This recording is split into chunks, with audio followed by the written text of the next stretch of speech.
பாரதியை அவர் வாழ்ந்த காலத்திலும் பெரிதாக அவருடைய அருமை தெரியவில்லை இந்த மக்களுக்கு. அவர் மறைஞ்சபோது 12, 13 பேர் தான் அவருடைய இறுதி சடங்குல கலந்துக்கிட்டாங்க. போனாங்க. அவர் ஆனால் அவர் அவர் அவர் இருந்த பொழுது அவருடைய புத்தகங்கள் எல்லாம் ஒரு 40 தொகுதியா போட்டு ம். ரூ. 20,000 அப்பவே செலவாகும்ட்டு அவர் கணிச்சார். ம். அது வந்து மண்ணெண்ணெயும் தீப்பெட்டியும் போல் மிக வேகமாக விற்பனையாகும் என்று கனவு கண்ட கவிஞன் அவர். ம். ஆனால் அது நடைபெறல. ம். கடைசி வரைக்கும்.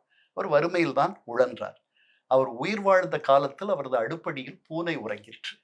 அதுதான் அவருடைய நிலைமை.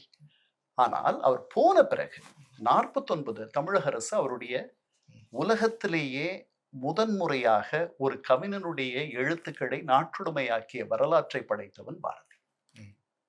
நம்பர் 1. நம்பர் 2, 1955க்கு பிறகு சக்தி காரியாலயம்னு ஒரு பப்ளிஷிங் ஹவுஸ், அவங்க 15,000 காப்பி போடுறாங்க. ஒரே மாசத்துல வித்து தீந்துருது. இன்னைக்கு பாரதிய பல பேருக்கு தெரியும்னு நினைக்கிறேன். பாரதியை போற்றுகிற ஒரு பெரிய குழாம் தமிழகத்தில் இருக்குன்னு நினைக்கிறேன். பாரதியை தெரியாதவர்கள் இருந்தால் அது அவர்களுடைய குறை, தவறுன்னு நான் நினைக்கிறேன்.